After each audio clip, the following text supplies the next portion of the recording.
Ladies and gentlemen, please welcome to the stage Courtney Gross.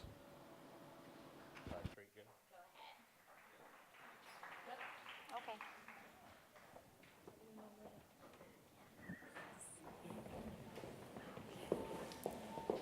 Where am I sitting? Gale? I have no idea. I'm just going to.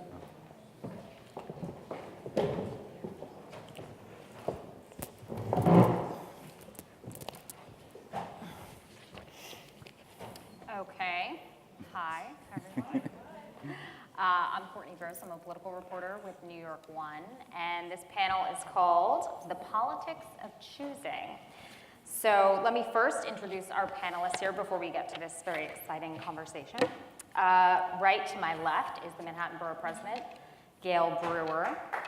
Thank you very much. So her role, she has a role in deciding land use and zoning issues in the borough. She appoints members to 12 community boards, and she also introduces legislation at the city council. Obviously, many of you are familiar with the borough president's work. To her immediate left is Councilman Donovan Richards. He is a lifelong resident of Southeast Queens and the Rockaways and was elected to the city council in 2013, when he was appointed chair of the Land Use Subcommittee on Zoning and Franchises. Most recently, he spearheaded the roadmap for action to rezone and revitalize downtown Far Rockaway. And then last but not least, we have Daniel Murphy, who is the chairperson of Community Board 7 in Brooklyn, which serves the neighborhoods of Windsor Terrace, Greenwood Heights, Sunset Park, as well as the industrial waterfront in Southwest Brooklyn. So, to kick off the conversation, we know that you just watched a video up here talking about how can a community sort of make its voice be heard in community planning, in rezoning. So that's where we're going to start here. Many times over the past decade or so, we've seen community plans come out ahead of some neighborhood being rezoned. So my question to just kick off with the panelists will be, how do you, as an elected official or a representative of your community, incorporate community planning when you think about proposals for certain neighborhoods in your borough? Well, I'll start. I was in a cab. DOT was going the other way, but I'm fine, just so you know. So, simple version. So the way that we handle it in Manhattan is to try to work on this pre-planning. And what that means is that, for instance, with South Street Seaport, East Harlem, and I know the chair of the committee can talk about that in a minute, Inwood, NoHo, Soho, the Chinatown area, resiliency. But what we have been doing is bring a facilitator, usually from a university. We did this with the construction task force, also as an example, the Garment Center. And we bring all the stakeholders together, the community boards, elected officials, REBNY, businesses, and say to everybody, how do you plan this community before the clock hits in terms of City Planning Commission?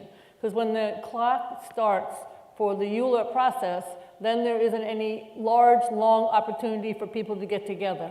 We've been doing this now since I started 4 years ago. South Street Seaport planned a huge toll development with Howard Hughes. I said, hell no. And to the credit of the community, we don't have a large, tall building, and we are planning it, hopefully back to the museum and the historic district. So I hope to answer Courtney's question by stating pre-planning in this very complicated society and big city is, I think, the key to trying to find out how you can have affordable houses and housing and businesses and open space and transportation. East Midtown, we did that. We said you're going to have tall buildings, then you have to pay for the subways and or open space and or the landmarks in the area.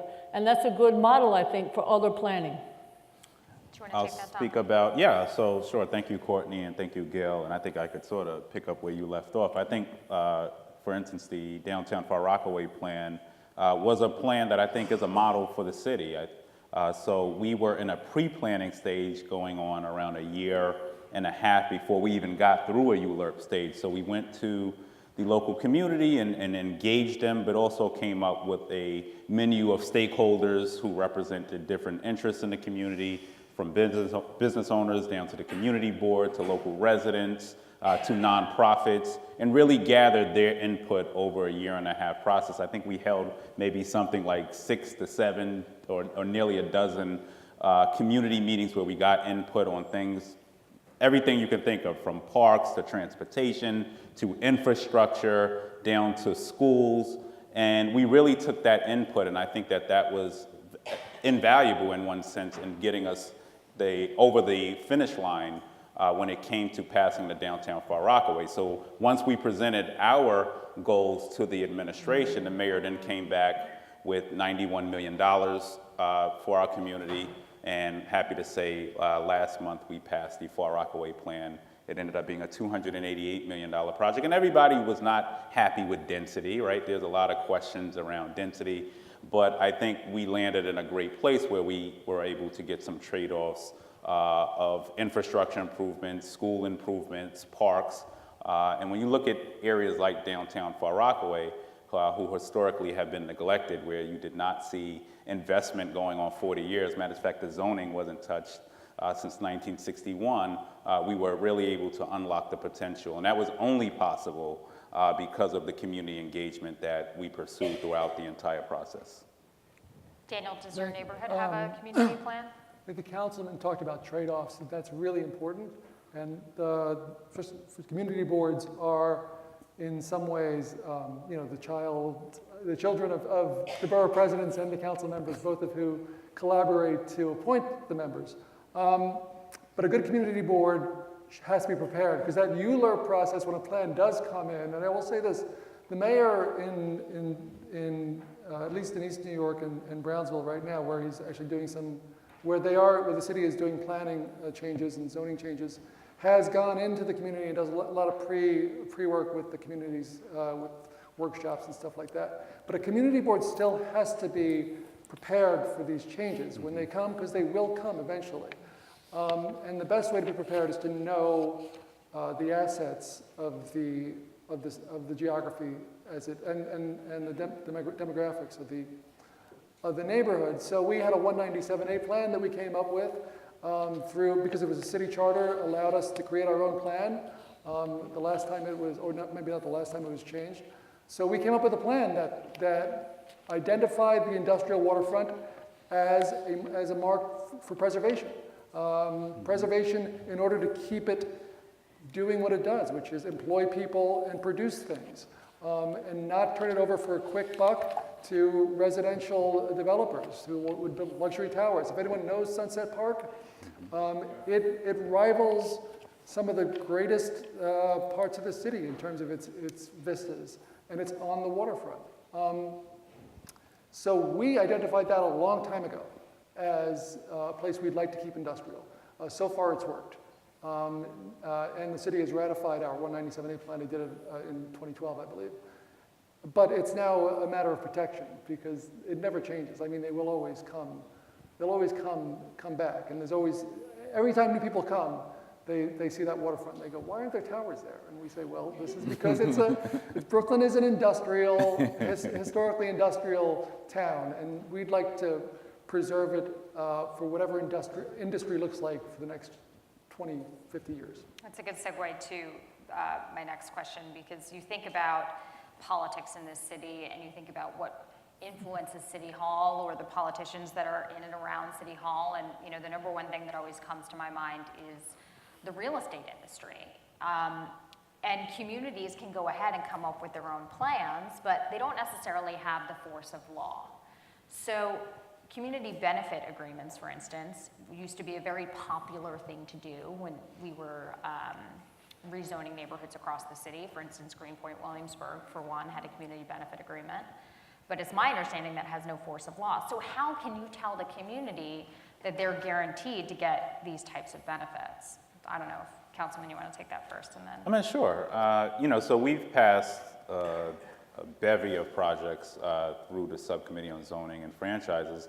And I have to commend, my colleagues who really done a good job at inking deals around ensuring that there are good jobs, down to daycare seats, new schools. And one way, and I know it's a tough conversation because CBAs sometimes don't carry the teeth. But it's really about, even when a rezoning is done, it's about, the work is not done after rezoning is finished, right? It's still about oversight, still about accountability. We've passed legislation in the city council that now requires the administration to post all of the things that they committed to, for instance. So in the downtown Far Rockaway plan, you'll see a list of commitments online with timelines that's publicly trackable. So in case there's a new administration that comes in, we can continuously hold their feet to the fire as well. So there's no magic bullet, but it's about hard work. The community board is going to be around. The stakeholders are going to be around. We have to continue to hold everyone's feet to the fire, whether it's my feet as well, and ensuring that whatever is committed in the plan happens. And I think one of the things we do, at least I've done with the Far Rockaway plan, is try to front load a lot of things. So for instance, we'll be kicking off, we asked for an additional ferry bus satellite, which will be kicking off next week to get my residents who are further east access to the ferry. So those sort of things are things that can be done, and it's really about making sure that we hold firm and ensure that commitments are kept, and especially follow through by deadlines. Just a quick follow-up before the borough president jumps in. So are you saying that it is really up to the local representative to make sure these community benefit agreements are followed through with? Because you may have a very active council member in, let's say, Far Rockaway, but go a couple neighborhoods down the road and that person may not be following up. Right. And one thing I want to credit the City Council's Land Use Division with is that they do follow up as well. So it's not just totally on the member. But I think, once again, just going back to the model of East Midtown, what we've seen in downtown Far Rockaway, East Midtown, we see a lot of the things that we're committed to starting. Even when I drive through, one of the things was a Workforce One Center, or getting certain streets repaved, which are minute things, but big things as well. I think for the most part, my colleagues have done a good job at really ensuring that the promises that have been committed are being kept. So to each its own, but it's really at the end of the day, the community's responsibility. Those who sit at the table at the gateway, it's still their responsibility to make sure these things happen as well. But you could also, there's a little bit of a semantics between a restrictive declaration Right. in the text amendment or as opposed to a community benefits agreement. I mean, it sounds the same, but the restrictive deck has a little bit more clout. But I do think putting it online helps, and I also think that there has to be some kind of ongoing community organizations. Elected officials come and go. Community boards are more likely to be there on a longer period, to be honest with you. But it is up to the communities, particularly with term limits. This crazy, in my opinion, the council having only 8 years means there's a big turnover, and you lose some of that institutional memory. Restrictive deck has a force of law in it, and the CBA does not. So I actually prefer to have it, if you're going to say we're giving $5 million to the park or whatever the allocation is, it's good to have that in the text amendment, because that means that not a shovel can go in the ground until the Parks Department has got their funding. So there are those other ways of approaching. Gale is right. The community boards, they do tend to stick around, a lot of the members. And that's good in some cases.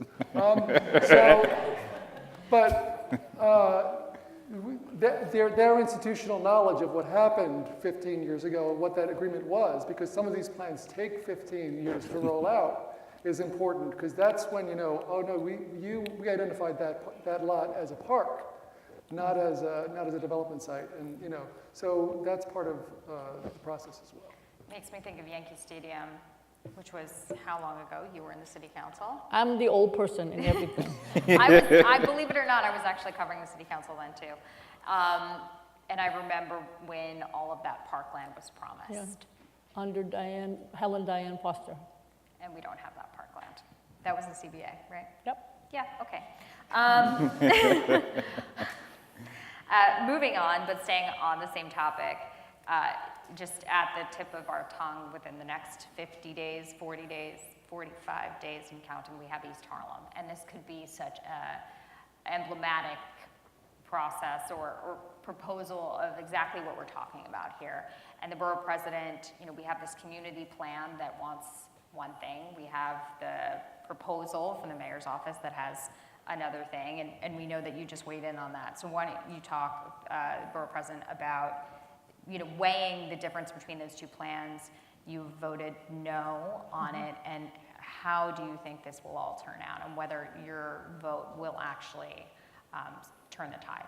Well, the Borough President is between, in a sense, the administration and the City Council. City Council has the final vote.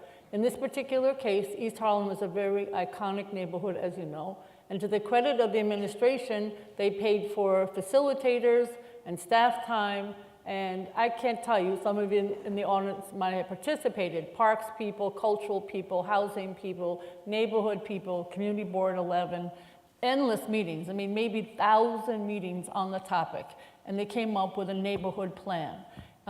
They were trying to be reasonable, yes, some density, but we want X and Y as a result. We want open space, we want this kind of school, we want this kind of AMI, which is the percentage of low-income housing in the buildings, and we don't want along the avenues really, really tall buildings. We'll take a certain height, but not the highest height.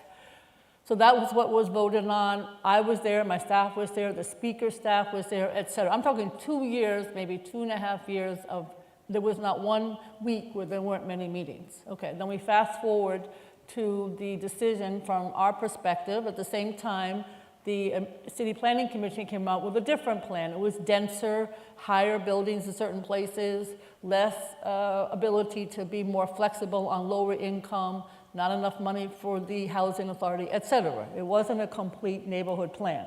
So as the borough president, maybe the first time, I didn't say yes with stipulations or no with stipulations. I said no. I said, you need to go with the neighborhood plan. These people spent 2 years working on this plan. I don't know that a borough president had ever said no before. And then to the credit of this wonderful chair, Donovan Richards, I testified at the city council, and I basically said, the neighborhood did a great plan. And that, I think, is the role of the borough president, to take all of the stakeholders. We don't have the final say, but we have I think the ears of the people from the neighborhood, and we said what I thought was the right way to approach it. Now it's up to the speaker, and it's a hard challenge. How do you meld what has come from the administration at the same time you yourself and your amazing staff and the people from your community have spent 2 years working on this? So that's the dilemma that the speaker faces at this moment. But I think, if we're going to do pre-planning, I think we should maybe make some tweaks, on the edges. But I think we should stick with the plan that after 2.5 years, the neighborhood has come up with.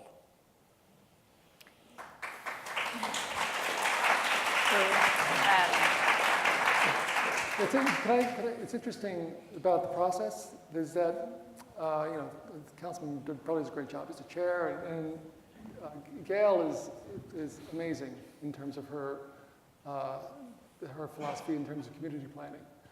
But when it comes to the council voting on that, that's the real Absolutely. important one. I was there for 12 years. And the local council member has, I was involved in a zoning change in a different neighborhood than where I live, where the local council member was the only human being who was against this change. The community board was for it, the borough president was for it, it was a law enforcement facility, so the district attorney was for it, a very progressive district attorney. What neighborhood She said, was that? I don't, This was the, A neighborhood. I was won't say it. Yes, President. But that council member had veto power, and that was it. And I was wondering if that goes the other way as well. If that council member really wants it, is it just a fait accompli? And for those of you in the audience that do not know, and the councilman can fill you in on this as well, but typically whatever the local council person thinks about a plan, whether the council person votes yes or no, the whole rest of the council will just go with whatever the local council person says. So in the case of East Harlem, if the speaker, Melissa Mark-Viverito, decides to go for the East Harlem plan, then the rest of the council will follow suit, correct? Yeah, and there's always these question marks around member deference. But, I think, at the hearing last week, we heard what we've heard around the city. We are in an affordable housing crisis. Many people in communities from East Harlem, even within my rezoning, and my project is actually 100% affordable. You know, there's always that leeriness and weariness around what rezonings mean. So it's become a word that a little bit everyone knows now, and communities across the city get really nervous around it. So we heard what we heard from most communities. What about our parks? What about our infrastructure? What about affordable housing? You know, and residents have a right to feel passionate about it. So I think over the next 50 days, you know, this is something I know the speaker is taking very seriously. We've had conversations on this. I know the admin has heard very loud and clear from members such as myself who sit on the committee as well, and obviously I chair it, so we'll use our voice to make sure that the community's plan is also heard. But I'm confident that we will get to a plan, and I think part of the issue is, if you do nothing, people could come in and actually build market rate, right? So if we voted no, someone can still come in and erect a building today and build all luxuries. So this is about figuring a way forward where responsible development happens, where the local community actually has stake in the project. So we're pushing on it. The clock is here now, has started now, and I anticipate, I hope we will get to a good place where we can plan this. But I will say the speaker is not supportive of this current plan, and that she's called for changes as well. This is an audience question, and from someone named Lucy. She asks, if we need pre-planning processes to accommodate community voices, does that mean that the current mandated public input process and ULURP itself is broken? How often do we see community plans just fall by the wayside for whatever happens at the city council instead? Well, I just want to add the reason that we do pre-planning, not just on the rezonings, but like the historic area of South Street Seaport, it's not a rezoning, and the Garment Center, with all due respect, the mayor said, we're going to Brooklyn. I said, hell no. So you know, it was a situation where we're trying to sort of preempt what might come next and get people together.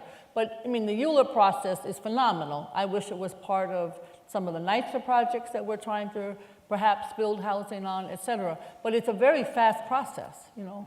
And so for very complicated, well, it may seem slow to developers, but when you're under the clock, no, when you're under the clock of all, you need a year. I mean, you know, I was in the council 12 years. I did a lot of rezonings, and the pre-planning that went into it meant that when you're on the clock, then there's a much tighter, more constructive discussion.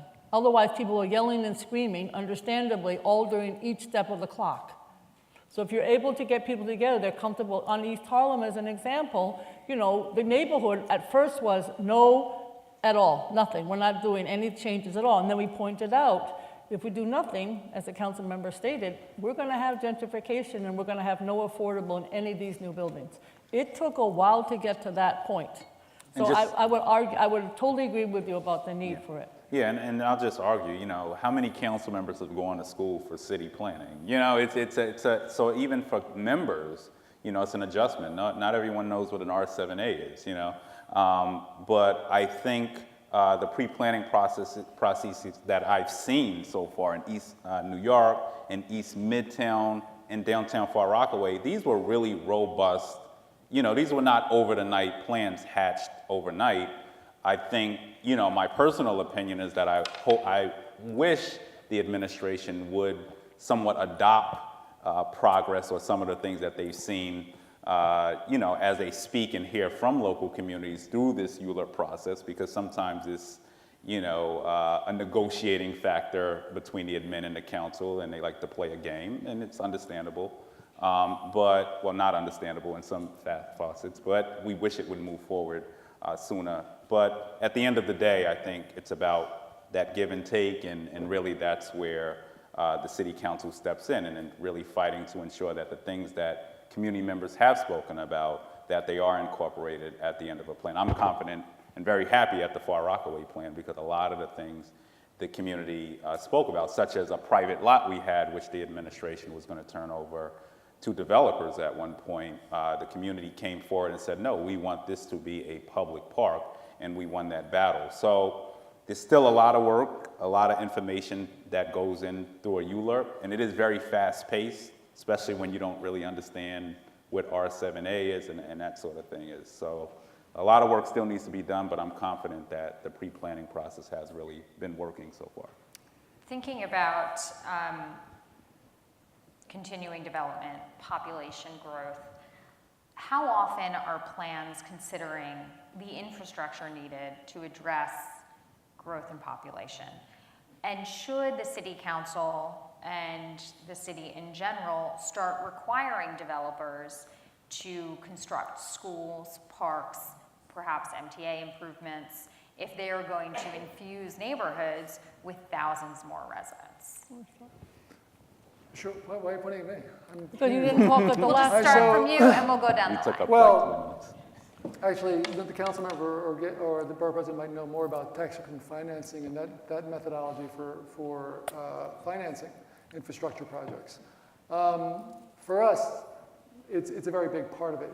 For the most important part for a community board like 7 in Sunset Park, which is a beautiful neighborhood, beautiful neighborhoods, but has always been kind of a working class part of town. Affordability is key.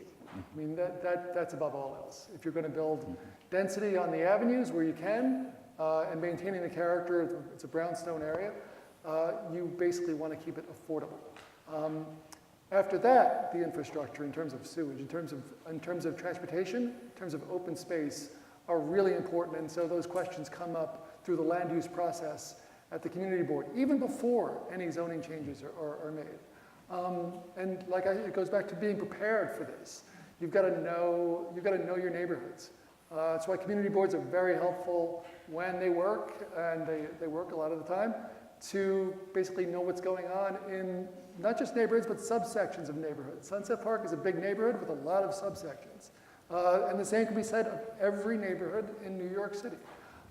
So knowing that, and knowing what they need in terms of infrastructure, if not knowing how much it will actually cost, is really important. I mean, that's part of the ground roots process. I'll just speak on, the flawed environmental impact statement sometimes. So, for instance, we're building 3,000 units downtown Far Rockaway, and they say we need no school, but yet majority of the schools face overcrowding in the area. We heard the same thing in East New York, and other private rezonings as well. So yes, all of these things should be accounted for, because it's not just about building housing necessarily. We have to build community.